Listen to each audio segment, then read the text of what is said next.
أعوذ بالله من الشيطان الرجيم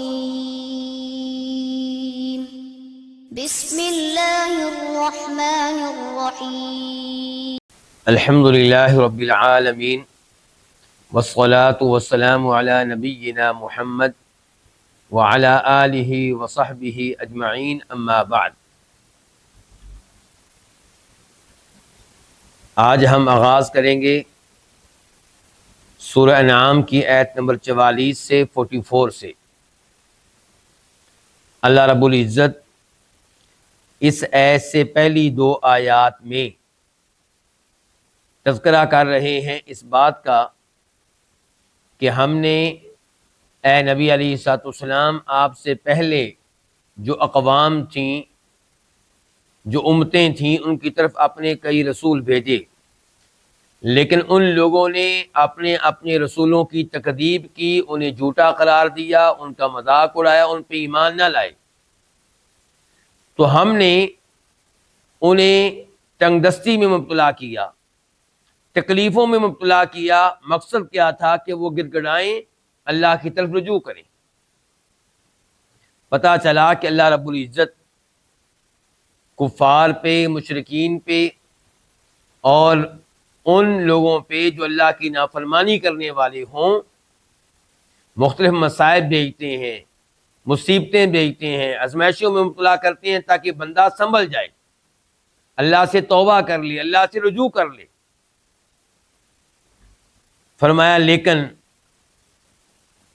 وہ لوگ اللہ کی طرف سے آنے والے ان مصائب پہ بھی سدھرے نہیں، سنبھلے نہیں، اللہ کی طرف رجوع نہیں کیا، بلکہ ان کے دل مزید سخت ہو گئے، اور جو گناہ کر رہے تھے، جن کی وجہ سے ان پہ عذاب آ رہا تھا، مصیبتیں آ رہی تھیں، ان اعمال کو وہ اچھا سمجھنے لگے۔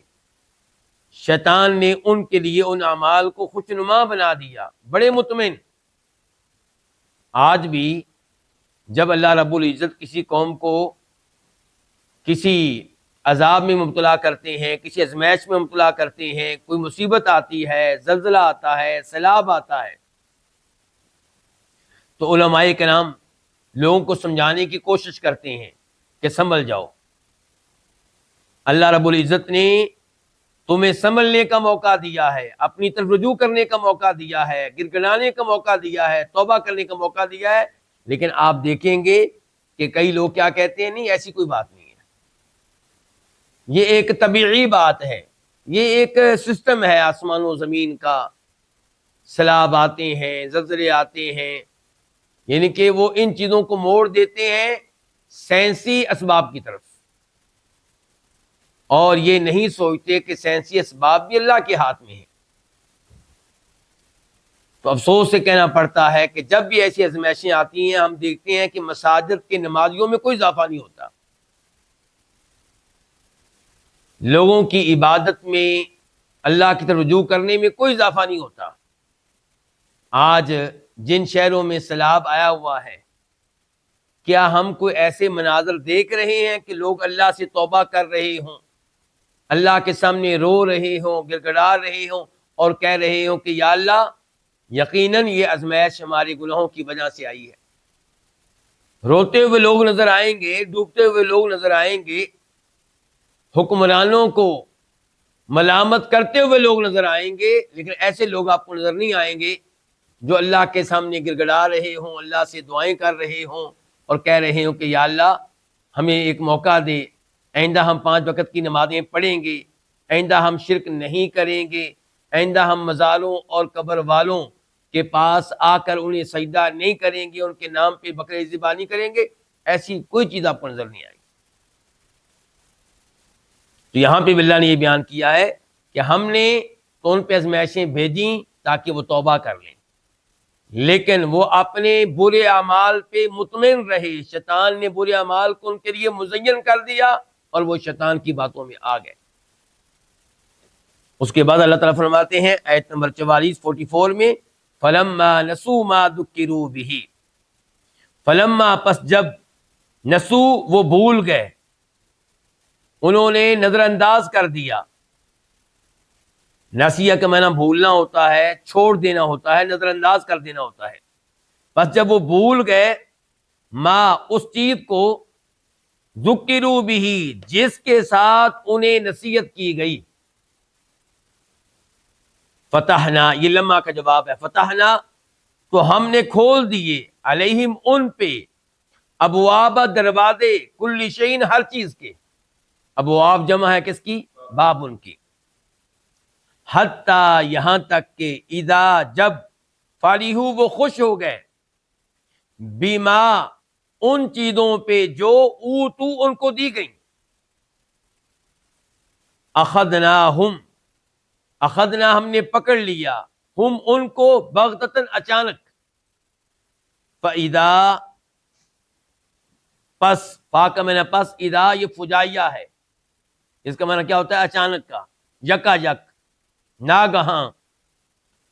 پس یکا یک ہم وہ مبلسون نا امید ہو گئے. مبلسون جمع ہے مبلسون کی، اب لاسا وہ نا امید ہو گیا. اس آیت کی تفسیر کیا ہے؟ اللہ رب العزت بیان کرے فلما نسوا ما ذکروا به کہ ہم نے انہیں ازمائشوں میں مبتلا کیا، مصائب بھیجے، تکلیفیں دیں تاکہ وہ گڑ گڑائیں، تاکہ وہ توبہ کریں، تاکہ اللہ کی طرف رجوع کریں. لیکن انہوں نے نصیحت حاصل نہیں کی، وہ گڑ گڑائے نہیں، انہوں نے توبہ نہیں کی. پھر اللہ نے کیا کیا؟ پھر اللہ نے ان پہ ہر چیز کے دروازے کھول دیے، ہر نعمت کے دروازے کھول دیے، ہر آسائش کے دروازے کھول دیے، ہر طرح کی دنیاوی ترقی ان کو دے دی.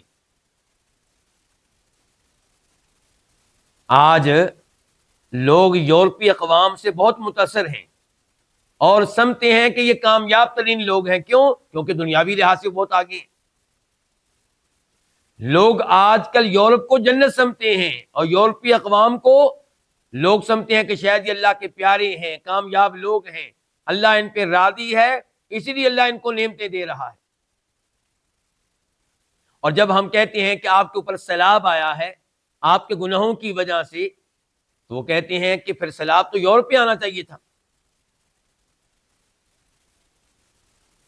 وہ ہم سے آگے ہیں گناہ کرنے میں، ہم سے آگے کفر و شرک کا ارتکاب کرنے میں. ایسی باتیں کرنے والے شیطان کے بہکاوے میں آ چکے، جبکہ اللہ رب العزت یہاں پہ واضح کر رہے ہیں کہ کفر و شرک کا ارتکاب کرنے والے، اللہ کی شریعت کو نہ ماننے والے، اللہ پہلے کیا کرتا ہے؟ تکلیفوں میں انہیں مبتلا کرتا ہے، مصائب میں مبتلا کرتا ہے.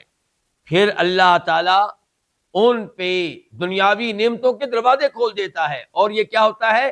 استدراج، مہلت دینا، رسی ڈھیلی کر دینا تاکہ اچانک ان کو پکڑا جائے.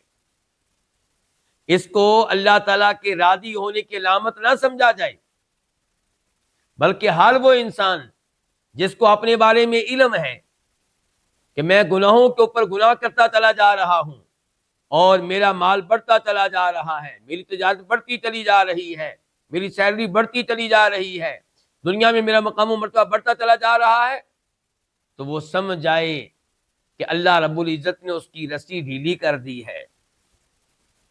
یہ نعمتیں اللہ کی راضی ہونے کی دلیل نہیں ہے،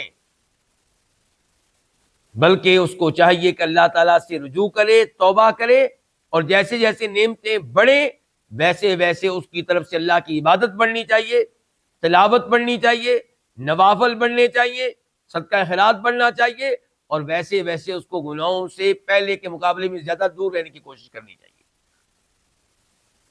اللہ تعالیٰ فرماتے ہیں فتحنا علیہم ابواب کل شیء، ہم نے ان پہ ہر چیز کے دروازے کھول دیے. تو کیا یہ جو اللہ نے دنیا کی نعمتوں کے دروازے کھولے ہیں یہ اللہ کی طرف سے راضی ہونے کی دلیل تھی؟ نہیں، یہ استدراج تھا، یہ ان کی رسی کو ڈھیلا کر دینا تھا. حتیٰ یہاں تک کہ اذا فریحوا جب وہ خوش ہو گئے ان نعمتوں پہ جو ان کو دی گئیں، اس دنیاوی ترقی پہ جو ان کو دی گئی، ان دنیاوی آسائشوں پہ جو ان کو فراہم کی گئیں، تو اخذناہم بغتتاً تو ہم نے ان کو اچانک پکڑ لیا. فَإِذَا هُمْ مُبْلِسُونَ جب ہم نے اچانک پکڑا، اچانک ہمارا عذاب آیا، تب وہ ہر خیر سے مایوس ہو گئے، پھر انہیں نجات کا کوئی راستہ نظر نہ آیا، اور واقعی اللہ تعالیٰ نے ان کو تباہ و برباد کر کے رکھ دیا، نیست و نابود کر کے رکھ دیا۔ فقوتیہ آیت نمبر 45 فا کا میں نے پس تو قوتیہ کار دی گئی، دابر جڑ، القوم الذین ظلموا ان لوگوں کی جنہوں نے ظلم کیا۔ والحمد للہ رب العالمین، اور تمام تعریفیں للہ اس اللہ تعالیٰ کے لیے ہیں، رب العالمین جو تمام جہانوں کا رب ہے۔ العالمین جمع ہے کس کی؟ عالمن کی، عالمن ایک جہان، العالمین تمام جہان، کئی جہان۔ رب کس کو کہتے ہیں؟ جو خالق ہو، پالنے والا ہو، ہر چیز کا مالک ہو، سارے امور کی تدبیر کرنے والا ہو، اس کو رب کہتے ہیں۔ اللہ رب العزت اس آیت میں اسی عذاب کی تفصیل بیان کر رہے ہیں جس کا تذکرہ پچھلی آیت کے آخر میں آیا ہے، کہ ہم نے ان کو اچانک پکڑ لیا تو پھر وہ ہر قسم کی خیر سے مایوس ہو چکے تھے، تو پھر کیا ہوا؟ فرمایا وہ لوگ جو ظالم تھے ان لوگوں کی جڑ کاٹ دی گئی، ان کو مکمل طور پہ ختم کر دیا گیا۔ جڑ کاٹ دی گئی ان کی، ان کا آخری آدمی بھی ختم کر دیا گیا، کہانی ان کی ختم ہو گئی۔ اور اللہ نے یہاں پہ یہ نہیں کہا کہ ان لوگوں کی جڑ کاٹ دی گئی، بلکہ کیا کہا؟ ان لوگوں کی جڑ کاٹ دی گئی جنہوں نے ظلم کیا۔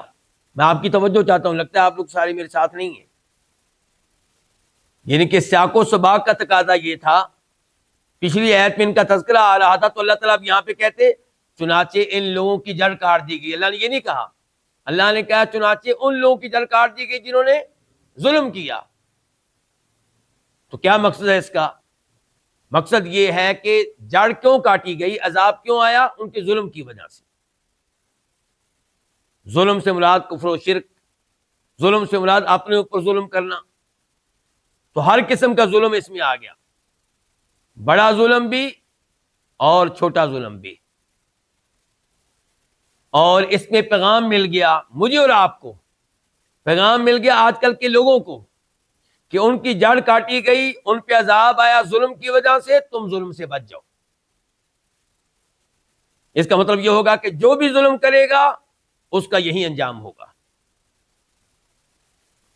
اور اللہ رب العزت یہ ذکر کرنے کے بعد کہ ان کو تباہ و برباد کر دیا گیا، نیست و نابود کر دیا گیا، کہہ رہے ہیں کہ تمام تعریفیں اس اللہ تعالیٰ کے لیے جو تمام جہانوں کا رب ہے۔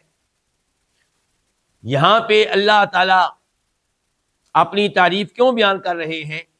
یہاں پہ ہمیں اللہ تعالیٰ کی تعریف کیوں کرنی چاہیے؟ کیونکہ اللہ تعالیٰ نے ان ظالموں سے دنیا کو پاک کر دیا۔ یہ اس قابل نہیں تھے کہ انہیں مزید دنیا میں رکھا جاتا، ان کے وجود سے اللہ تعالیٰ نے دنیا کو پاک کر دیا، تو اس پہ اللہ تعالیٰ کی حمد و ثنا بیان کی جا رہی ہے۔ اور اس لیے کہ اللہ تعالیٰ نے ان کو تباہ و برباد کر کے ان لوگوں کے سینوں کو ٹھنڈا کیا جن کو یہ تکلیفیں پہنچایا کرتے تھے، جن ایمان والوں کا مذاق اڑایا کرتے تھے، جن نبیوں کی توہین اور گستاخی کیا کرتے تھے، تو اس پہ اللہ تعالیٰ کی حمد و ثنا۔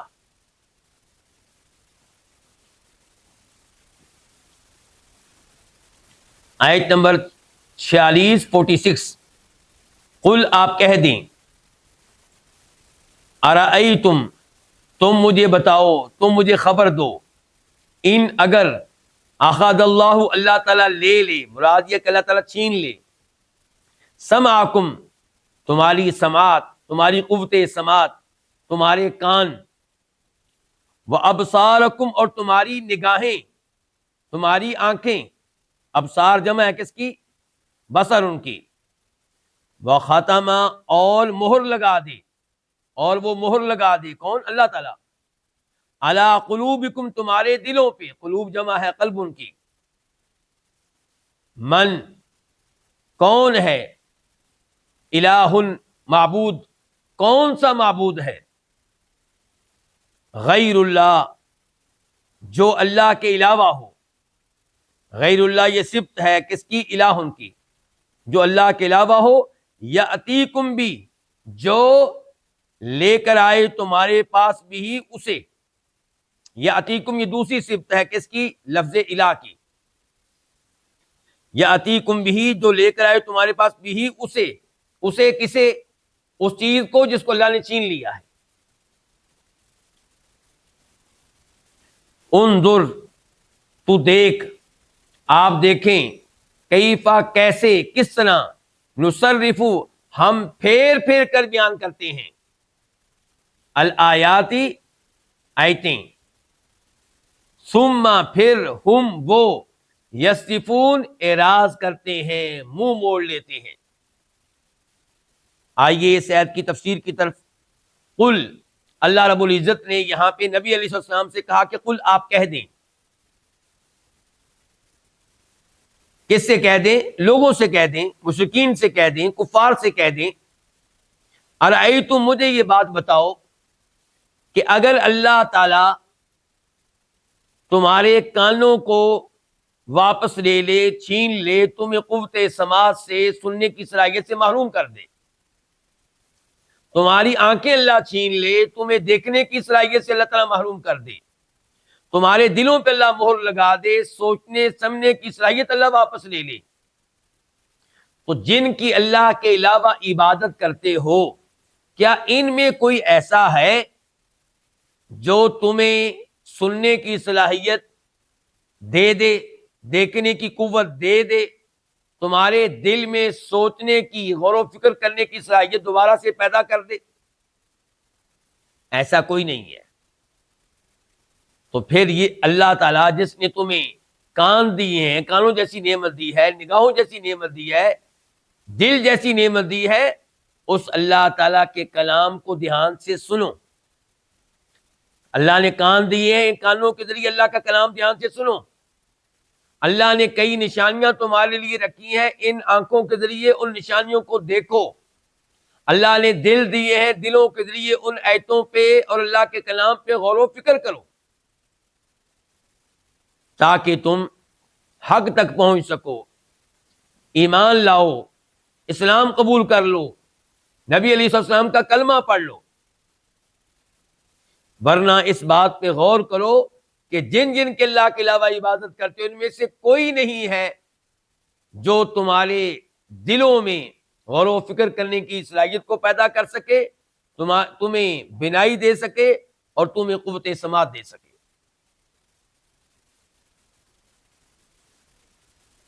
اللہ رب العزت نے یقیناً الفاظ میں ایسی بات بیان کر دی ہے جس کے بعد انسان کی آنکھیں کھل جاتی ہیں اور انسان حق قبول کرنے کی طرف آمادہ ہو جاتا ہے۔ اللہ تعالیٰ کہتے ہیں کہ ہم نے تو اسی طرح اپنی آیتیں، اپنا کلام پھیر پھیر کر بیان کیا ہے، بار بار بیان کیا ہے۔ حق کو کبھی اس طریقے سے بیان کیا ہے، کبھی اس طریقے سے، کبھی اس اسلوب کے ساتھ، کبھی اس اسلوب کے ساتھ۔ اس کے باوجود بھی ثم ہم یصفون، اس کے باوجود یہ لوگ حق سے اعراض کرتے ہیں، منہ موڑ لیتے ہیں، حق کو قبول نہیں کرتے، ایمان نہیں لاتے۔ تو اب اگر اللہ کا عذاب آئے تو قصور کس کا؟ انہی لوگوں کا۔ یقین اللہ رب العزت عذاب دینے میں حق بجانب ہے۔ اللہ تعالیٰ ان کے اوپر عذاب بھیجے تو یہ اللہ کا ظلم نہیں ہے۔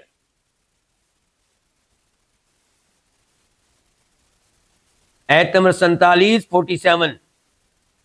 قل آپ کہہ دیں، ارأیتکم تم مجھے بتاؤ، تم مجھے خبر دو، ارأیتکم بمعنی اخبرونی، ان اگر عطا آئے کم تم پہ عذاب اللہ، اللہ تعالیٰ کا عذاب، بغتتن اچانک، مثال کے طور پہ رات کے وقت، او جہرتن یا اعلانیہ، مثال کے طور پہ دن کے ٹائم، دوپہر کے وقت، حل یہلک الا، حل کا معنی ہوتا ہے کیا، حل استفہام کے لیے آتا ہے، لیکن یہاں پہ استفہام کے لیے نہیں بلکہ نفی کے لیے ہے۔ کیوں؟ کیونکہ آگے الا آ رہا ہے، چونکہ بعد میں الا آ رہا ہے تو ہمیں اس سے پتا چلا کہ حل کا معنی یہاں پہ ہے کہ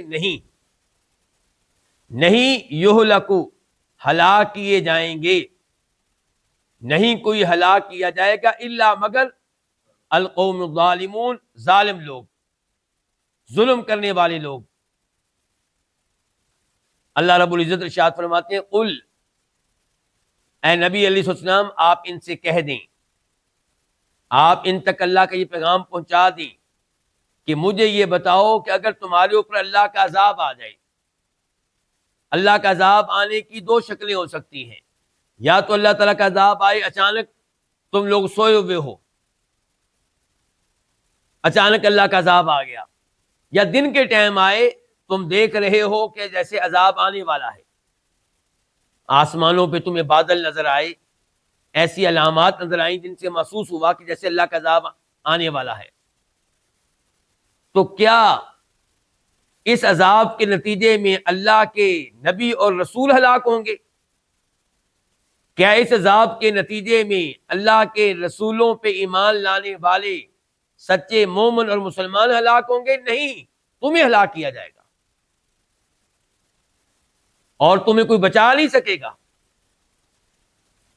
اس لیے یہ اللہ کی وارننگ ہے، سنبھل جاؤ، ایمان لے آؤ، اللہ کے رسول کا مذاق نہ اڑاؤ، اللہ کے رسول علیہ السلام پہ ایمان لانے والوں کو تنگ نہ کرو۔ تو فرمایا حل یہلکو، یعنی کہ کوئی ہلاک نہیں کیا جائے گا، گویا کہ حل یہلکو احد، کسی کو ہلاک نہیں کیا جائے گا سوائے ان کے جو ظلم کرنے والے ہیں، کفر و شرک کا ارتکاب کرنے والے ہیں، رسولوں کی تکذیب کرنے والے ہیں اور قرآن کریم کی تکذیب کرنے والے ہیں۔ جہاں تک تعلق ہے اللہ کے رسولوں کا، جہاں تک تعلق ہے ان پہ ایمان لانے والوں کا، تو اللہ ان کو ہلاک نہیں کیا کرتا، بلکہ اللہ تعالیٰ انہیں آنے والے عذاب سے بچا لیا کرتا ہے۔ نوح علیہ السلام کی قوم پہ پانی کا عذاب آیا، طوفان آیا، اللہ تعالیٰ نے نوح علیہ السلام کو بھی بچا لیا اور ان کے اوپر ایمان لانے والوں کو بھی بچا لیا۔ لوط علیہ السلام کی قوم پہ عذاب آیا تو اللہ نے لوط علیہ السلام کو بچایا اور ان کے اوپر ایمان لانے والوں کو بچایا۔ آیت نمبر 48 وما نرسلو، اور ہم نہیں بھیجتے، ما کا معنی کیا؟ نہیں، اور ہم نہیں بھیجتے المرسلین، رسولوں کو۔ المرسلین یہ جمع ہے اور اس کا واحد المرسل، وہ جس کو بھیجا گیا ہو، مراد رسول۔ اور ہم نہیں بھیجتے رسولوں کو الا مگر مبشرین، خوشخبری دینے والے بنا کر، مبشرین حال ہے، ومنذرین، اور ڈرانے والے بنا کر۔ مبشرین جمع ہے، واحد کیا ہے؟ مبشرون، خوشخبری دینے والا، ومنذرین جمع ہے، واحد کیا؟ منذر، ڈرانے والا۔ فمن آمنا، پس جو آمنا ایمان لے آئے، وَأَصْلَحَ، اور اصلاح کر لے، فلا، تو پس نہیں ہوگا خوف، کسی قسم کا خوف، علیہم، ان پہ، ولا، اور نہ ہم وہ، یحزنون، غمگین ہوں گے۔ اللہ رب العزت نے یہاں پہ وعدے کیا کہ ہم رسولوں کو اس لیے بھیجتے ہیں تاکہ وہ خوشخبریاں دیں ان کو جو ایمان لے آئیں، جو اسلام قبول کر لیں، جو اللہ تعالیٰ کی توحید کو اپنا لیں، ان کو خوشخبری دیں کس چیز کی؟ جنت کی، حقیقی کامیابی کی۔ خوشخبری دیں ان کو کہ اللہ تمہارے اوپر راضی ہوگا، خوشخبری دیں ان کو کہ تم عذاب قبر سے محفوظ رہو گے، خوشخبری دیں ان کو کہ تمہیں جنت میں اللہ کے چہرے کے دیدار کا موقع ملے گا۔ ومنذرین، اور ہم رسولوں کو اس لیے بھیجتے ہیں کہ وہ خوشخبری دینے کے ساتھ ساتھ وارننگ دیں، ڈرائیں، کن کو؟ کفر و شرک کرنے والوں کو، ایمان نہ لانے والوں کو، قرآن کریم کا اور اللہ کی کتابوں کا مذاق اڑانے والوں کو، ان کو وارننگ دیں کس چیز کی؟ اس بات کی کہ اللہ تمہارے اوپر ناراض ہے، وارننگ دیں اس چیز کی کہ تمہارے اوپر عذاب آ سکتا ہے، وارننگ دیں اس چیز کی کہ تمہیں روز قیامت جہنم کی آگ میں ڈالا جائے گا اور اس میں تم نے ہمیشہ ہمیشہ رہنا ہے۔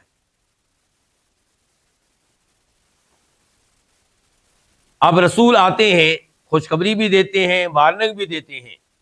اب جو ایمان لے آئے ان رسولوں پہ، اللہ تعالیٰ پہ، آسمانی کتاب پہ، وَأَصْلَحَ اور اپنی اصلاح کر لے، کفر کو چھوڑ دے، شرک کو چھوڑ دے، برے اعمال کو چھوڑ دے، توحید کو اپنا لے، نبی علیہ الصلوۃ والسلام کا پیروکار بن جائے، تو فلا خوف علیہم ولا هم يحزنون، تو ان کے لیے خوشخبری یہ ہے کہ انہیں مستقبل کا کوئی خوف نہیں ہوگا اور ماضی کا کوئی غم نہیں ہوگا۔ یہ غم نہیں ہوگا کہ ہم نے اپنی دنیاوی زندگی برباد کر دی، بلکہ مطمئن ہوں گے اپنی ماضی کی زندگی پہ، اور مستقبل کا انہیں کوئی خوف نہیں ہوگا۔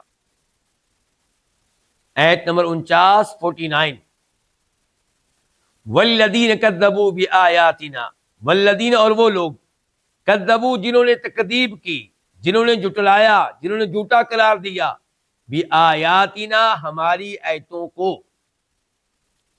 یمسہم العذاب ان کو عذاب پہنچے گا،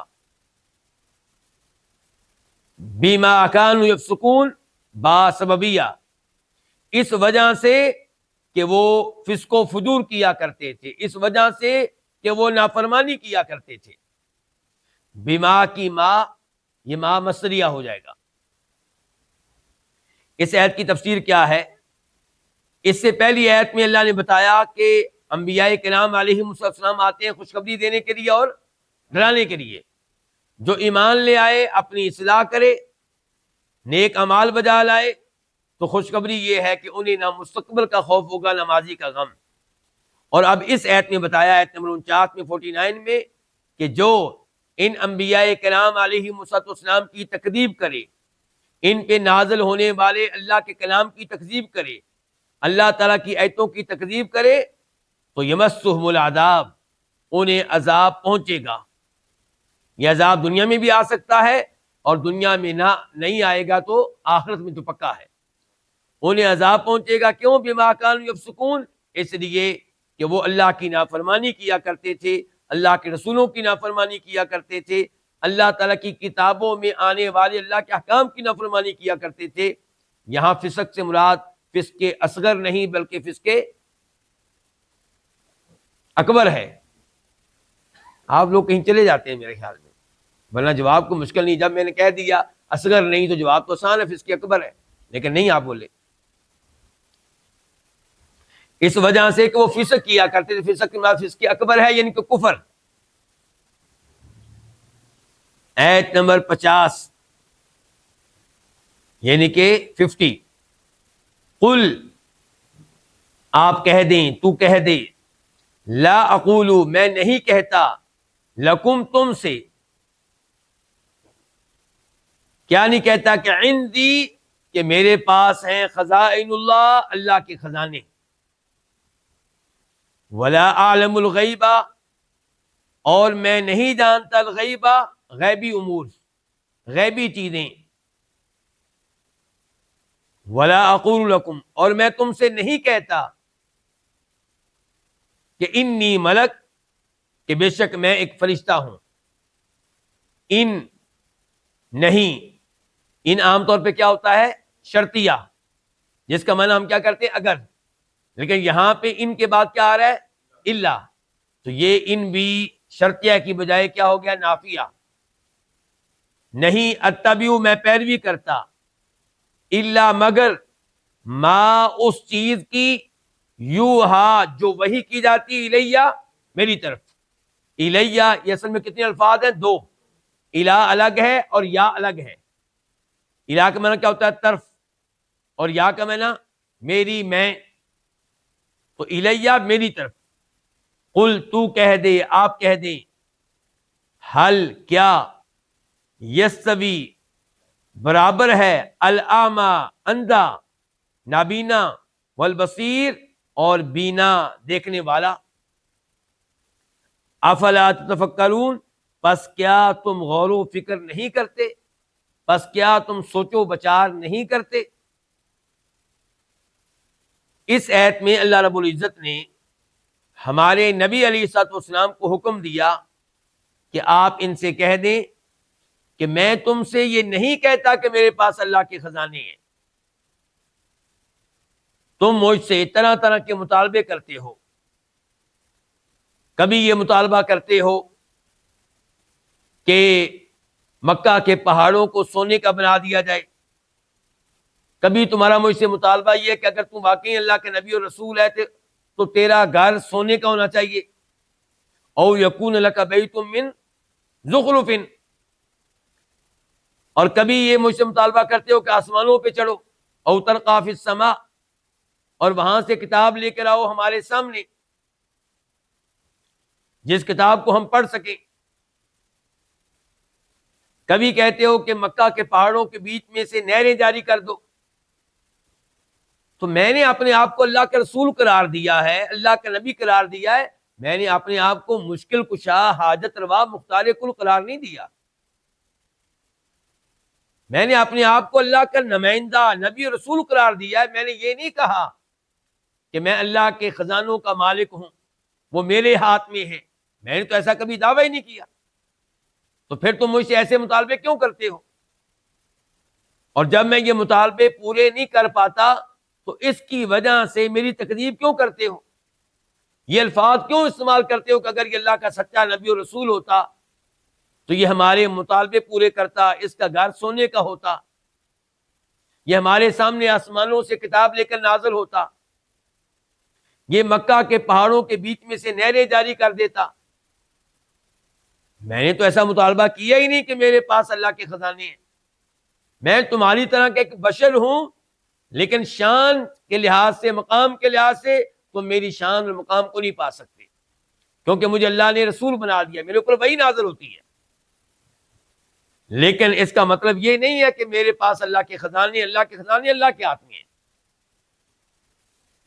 ولا عالم الغیب، اور نہ ہی میں نے یہ دعویٰ کیا ہے کہ میں عالم الغیب ہوں۔ یقیناً میرے اوپر وہی نازل ہوتی ہے جس وحی کے ذریعے اللہ مجھے بہت سے غیبی امور بتاتے ہیں، لیکن میں نے یہ دعویٰ نہیں کیا کہ میں ہر غیبی بات کو جانتا ہوں۔ تم مجھ سے طرح طرح کے سوال کرتے ہو اور یہ امید رکھتے ہو کہ میں تمہارے ہر سوال کا جواب دوں گا، یہ ممکن نہیں ہے۔ میں تمہارے انہی سوالوں کا جواب جانتا ہوں جن کے بارے میں اللہ نے مجھے علم دے دیا۔ عالم الغیب صرف ایک اللہ کی ذات ہے، قل لا یعلم من فی السماوات والارض الغیب الا اللہ۔ اور میں نے تم سے کبھی یہ نہیں کہا کہ میں فرشتہ ہوں۔ تم مجھ سے کہتے ہو آسمانوں پہ چڑھو ہمارے سامنے، میں کوئی فرشتہ ہوں؟ میں اللہ کے فرشتوں میں کوئی فرشتہ نہیں ہوں، میں تمہاری طرح کا بشر ہوں، زمین پہ چلتا پھرتا ہوں، تمہاری طرح کھانا کھاتا ہوں، تمہاری طرح قضاء حاجت کرتا ہوں، تمہاری طرح نیند پوری کرتا ہوں، میں نے تمہاری طرح شادیاں کر رکھی ہیں، میرے اللہ نے مجھے تمہاری طرح اولاد دی ہے، ان امور میں میں تمہاری طرح کا ایک بشر ہوں۔ البتہ مقام و مرتبہ کے لحاظ سے، شان کے لحاظ سے میرا مقام کیا ہے؟ ان اتبع الا ما یوحی الی، میرے اوپر وہی نازل ہوتی ہے اور تمہارے اوپر وہی نازل نہیں ہوتی۔ اللہ نے یہ اعزاز مجھے بخشا ہے کہ اس وقت دنیا میں جتنے بھی انسان ہیں ان میں سے نبی اور رسول صرف میں ہوں، وہی صرف میرے اوپر نازل ہوتی ہے، اور میں اس وحی کی پیروی کرتا ہوں، اس پہ ایمان لاتا ہوں، اس کے مطابق عمل کرتا ہوں، اسے تم تک پہنچاتا ہوں۔ ان اتبع الا ما یوحی الی، میں نہیں پیروی کرتا مگر اس چیز کی جو میری طرف وحی کی جاتی ہے، اور آپ کے اوپر وحی قرآن کی ہوتی تھی کہ حدیث کی؟ دونوں چیزوں کی۔ وما ينطق عن الهوى ان هو الا وحی یوحى، آپ جب بھی کلام فرماتے تھے وہ کلام وحی کا نتیجہ ہوتا تھا۔ تو پتہ چلا کہ جیسے قرآن وحی ہے، حدیث بھی وحی ہے، جیسے قرآن کی اتباع لازمی ہے ایسے ہی حدیث کی اتباع لازمی ہے۔ کامیاب وہی ہے، مومن وہی ہے جو قرآن کے ساتھ ساتھ حدیث کی اتباع کرے، حدیث کے اوپر ایمان لائے اور حدیث پہ عمل کرے۔ جو قرآن پہ ایمان لائے اور حدیث پہ ایمان نہ لائے، قرآن پہ عمل کرے حدیث پہ عمل نہ کرے، وہ مسلمان نہیں ہے، وہ کامیاب نہیں ہو سکتا۔ قل هل يستوي الاعمى والبصير، آپ ان سے سوال کیجیے، ان سے پوچھئے کہ کیا اندھا اور بینا، نابینا اور دیکھنے والا، یہ دونوں برابر ہو سکتے ہیں؟ یقیناً نہیں ہو سکتے۔ اسی طرح وحی کی پیروی کرنے والا اور وحی کے معاملے میں اندھا بن جانے والا، وحی کو قبول نہ کرنے والا، وحی کی تکذیب کرنے والا، یہ دونوں برابر نہیں ہو سکتے۔ جو انسان اللہ کی طرف سے نازل کردہ وحی پہ ایمان لے آئے، اللہ کے نبی پہ ایمان لے آئے، اللہ کی توحید کو قبول کر لے، یہ بصیر ہے، دیکھنے والا ہے، اس کو اللہ نے روشنی دے دی ہے، اس کا سینہ اللہ نے کھول دیا ہے۔ یہ اور وہ جو اندھا بن چکا ہے، یہ دونوں کیسے برابر ہو سکتے ہیں؟ مسلمان اور کافر برابر نہیں ہو سکتے۔ ان الفاظ سے وہ لوگ عبرت حاصل کریں جو کفار کو مسلمانوں سے بہتر سمجھتے ہیں، ایسے الفاظ استعمال کرتے ہیں جن کا مطلب یہ ہوتا ہے کہ جیسے کافر جو ہیں ہمارے مسلمانوں سے بہتر ہیں، مسلمانوں میں ہزاروں خرابیاں ہوں، ہزاروں خرابیوں کے باوجود اگر وہ توحید کے اوپر ہیں، عقیدہ ٹھیک ہے، تو وہ سارے کافروں سے وہ ایک مسلمان بہتر ہے جو درست عقیدے کے اوپر ہے لیکن ہے گنہگار۔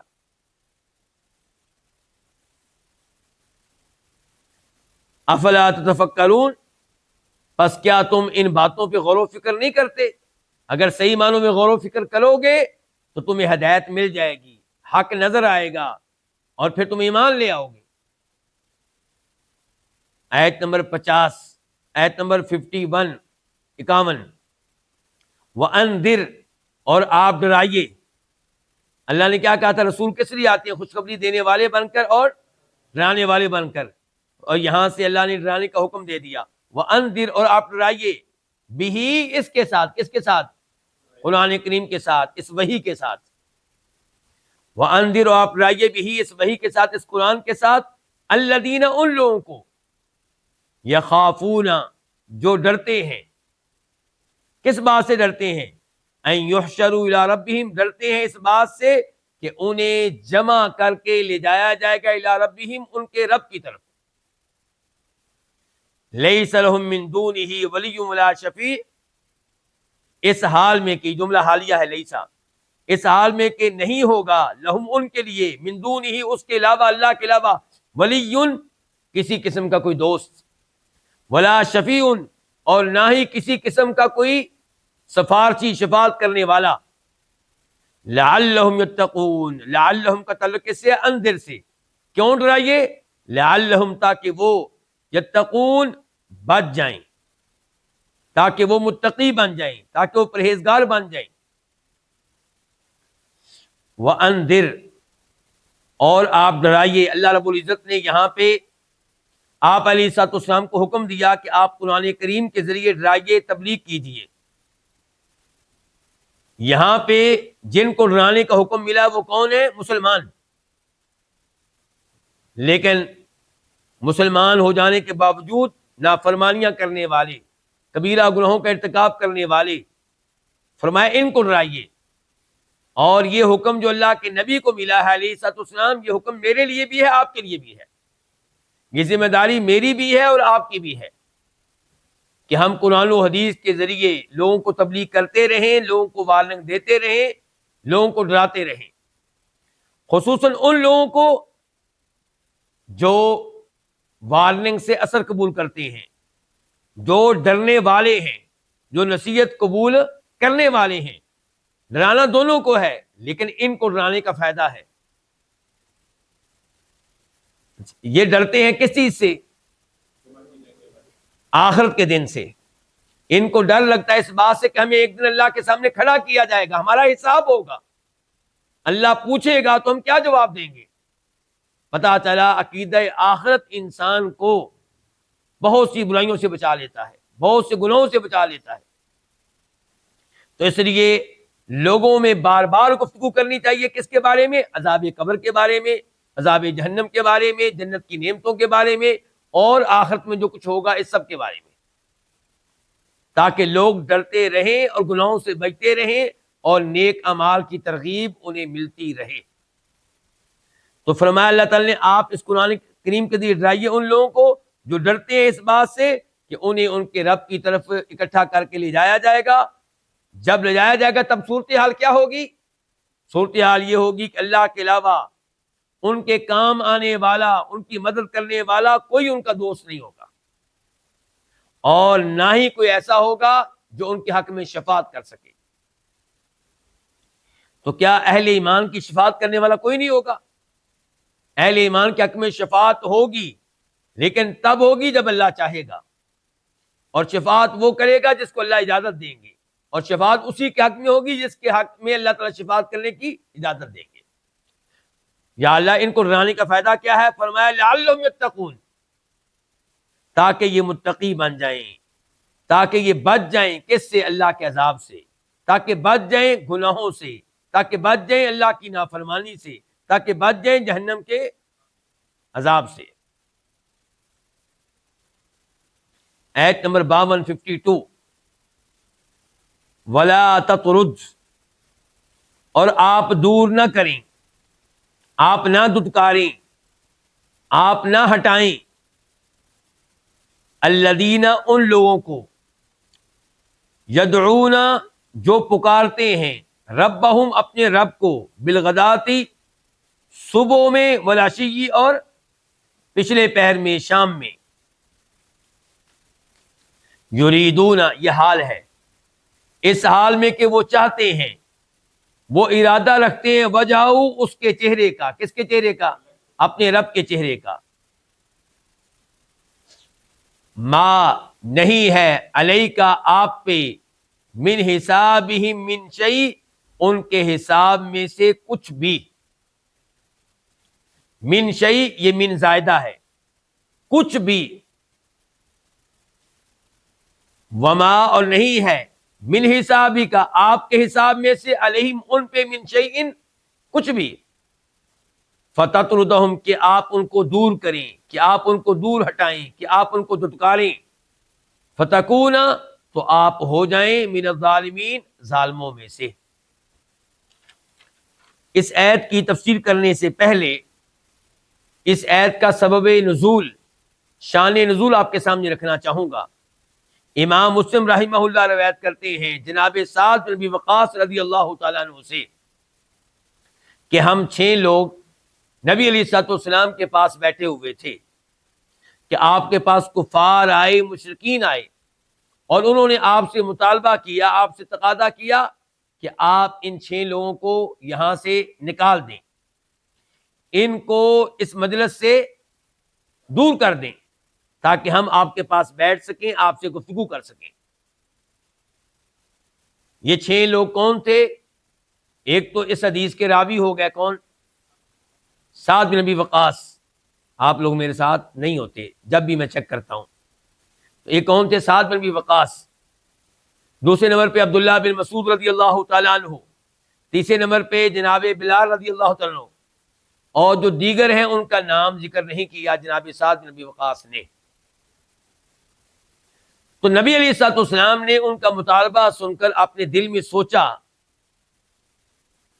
کہ میں اگر کچھ دیر کے لیے ان صحابہ کرام کو یہاں سے بھیج دوں تاکہ یہ میرے پاس بیٹھیں، اللہ کا کلام سنیں، اللہ کا قرآن سنیں، شاید ایمان لے آئیں۔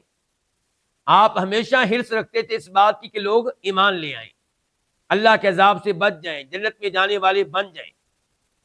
تو آپ نے اس موضوع پہ سوچا، غور کیا، لیکن ابھی آپ نے ان صحابہ کلام سے یہاں سے چلے جانے کا کوئی مطالبہ نہیں کیا تھا کہ اللہ تعالیٰ نے یہ آیت نازل کر دی۔ اس سے پتا چلا کہ آج کے عالم دین کو بات یاد رکھنی چاہیے کہ امیر لوگوں کو تبلیغ کرنے کی خاطر غریب لوگوں کو اپنی مجلس سے نکال دینا یہ بہت بڑی غلطی ہے، ایسا کبھی نہ کریں۔ وہ لوگ جو خلوص دل سے آپ کی مجلس میں بیٹھتے ہیں اللہ کا کلام سننے کے لیے، تفسیر سننے کے لیے، احادیث سننے کے لیے، ان کو اپنے آپ سے دور کرنے کی کوئی پلاننگ نہ کریں۔ فرمایا اللہ تعالیٰ نے وَلَا تَطْرُدْ، اور آپ دور نہ کریں، اور آپ نہ ہٹائیں، اور آپ نہ دھتکاریں، الذین، ان لوگوں کو، یدعون ربہم، جو اپنے رب کو پکارتے ہیں، اپنے رب کی عبادت کرتے ہیں، بالغداۃ والعشی، صبح و شام، پہلے پیر پچھلے پیر، 24 گھنٹے اللہ تعالیٰ کی عبادت میں مشغول رہتے ہیں، اللہ کی شریعت کے مطابق زندگی گزارتے ہیں، اور ان کی عبادت کرنے کا مقصد کیا ہے؟ دنیا کمانا، نبی علیہ السلام سے کوئی وظیفہ لینا نہیں۔ فرمایا یریدون وجہہ، اللہ تعالیٰ ان کے دلوں کو جانتا ہے۔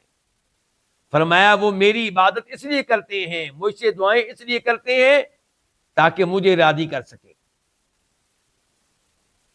تاکہ وہ اس قابل بن سکیں کہ جنت میں جائیں اور وہاں پہ ان کو اللہ کے چہرے کے دیدار کا موقع مل سکے۔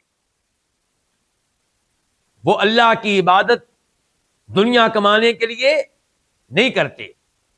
اتنے مخلص لوگ، چاہے وہ فقیر ہیں چاہے وہ مسکین ہیں، ایسے مخلص لوگوں کو اپنی مجلس سے نکالنے کی اجازت نہیں ہے۔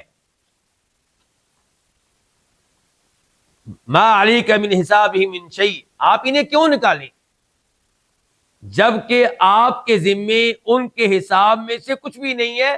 آپ سے روز قیامت ان کے بارے میں کوئی مواخذہ نہیں ہوگا، کوئی سوال نہیں ہوگا۔ وما من حسابک علیہم من شیء، اور ان سے آپ کے بارے میں کوئی حساب نہیں ہوگا، آپ کے بارے میں کوئی سوال نہیں ہوگا، آپ کے بارے میں کوئی مواخذہ نہیں ہوگا۔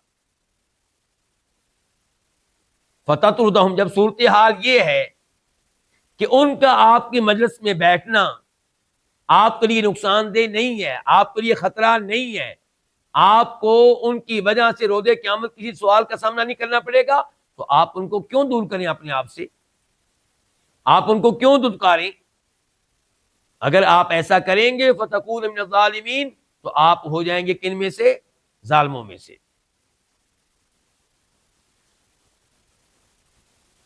آیت نمبر 53 وَكَذَلِكَ، اور اسی طرح، فتننا، ہم نے آزمایا، ہم نے آزمائش کی، بعضہم، ان میں سے بعض کی، ببعض، بعض کے ذریعے، لیقولوا، تاکہ وہ کہیں،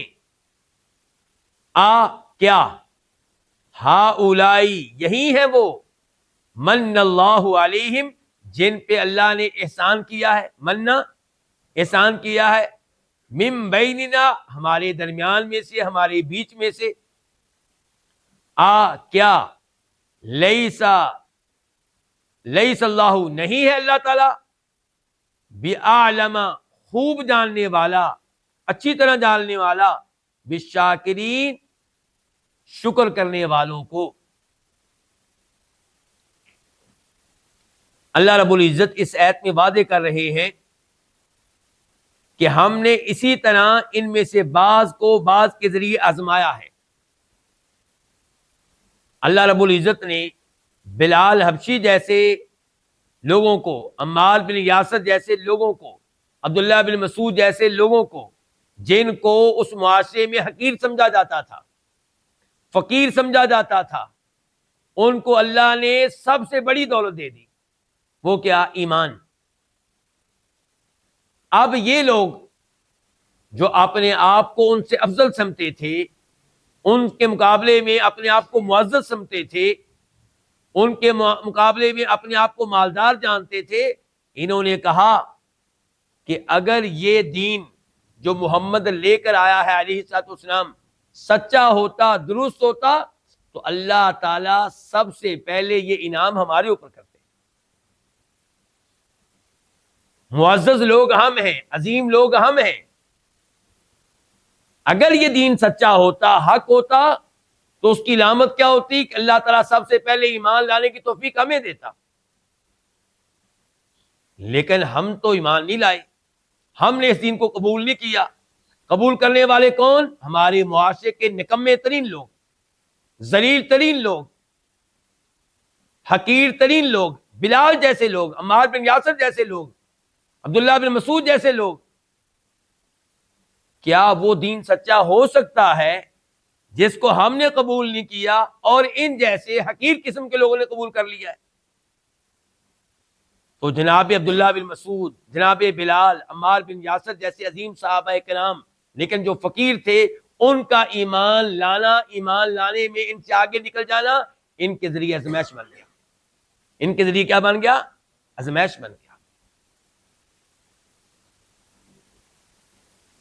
تو خبردار کہیں مجھے اور آپ کو توحید قبول کرنے سے، حق قبول کرنے سے یہ چیز نہ روکے کہ اس حق پہ چلنے والے تو حقیر قسم کے لوگ ہیں، نکمے قسم کے لوگ ہیں، فقیر قسم کے لوگ ہیں۔ آپ اس لیے اپنے بچے کو دینی تعلیم سے دور نہ رکھیں کہ دینی تعلیم لینے والے تو فقیر ہوتے ہیں، گاؤں دیہات کے لوگ ہوتے ہیں، ہم تو امیر ہیں، میرا بچہ تو بہت بڑی ایک یعنی کہ امیر باپ کا بیٹا ہے، یہ کیسے مدرسے میں دین کا علم لے سکتا ہے؟ یہ سوچ نہایت خطرناک سوچ ہے، اور یہ سوچ کئی لوگوں کو پستیوں کی طرف لے جاتی ہے۔ اللہ تعالیٰ فرماتے ہیں اور اسی طرح ہم نے ان میں سے بعض کو بعض کے ذریعے آزمایا، لیقولوا، اس کا رزلٹ کیا نکلے، ایسی آزمائش کا رزلٹ کیا نکلا، لیقولوا، تاکہ یہ کہیں، یہ کون؟ یہ مالدار، یہ ایمان نہ لانے والے مالدار، یہ مکہ کے چودھری، یہ عربوں کے بڑے، تاکہ یہ کہیں اہا اولائی، یہ حمزہ استفہام انکار کے لیے ہے، یعنی کہ کیا یہی وہ لوگ ہیں جن پہ اللہ نے ہمارے بیچ میں سے احسان کیا؟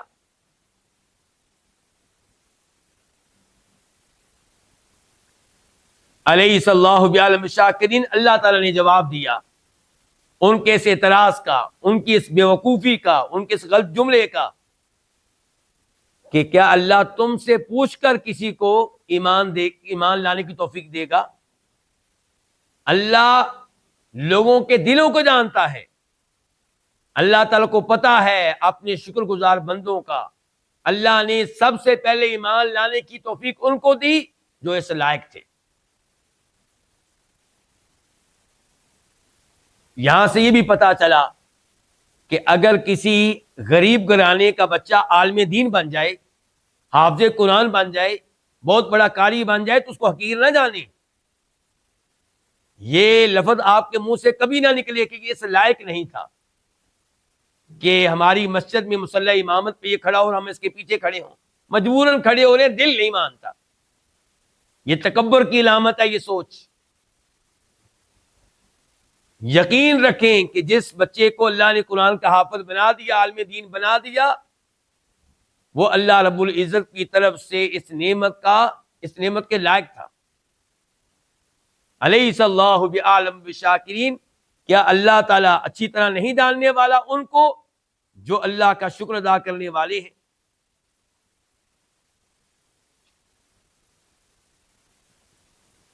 یہیں پہ آج کے درس کا اختتام کرتے ہیں، کیونکہ اس کے بعد جو آیت ہے وہ لمبی آیت ہے، اس کے اوپر وقت صرف ہوگا، وقت لگے گا۔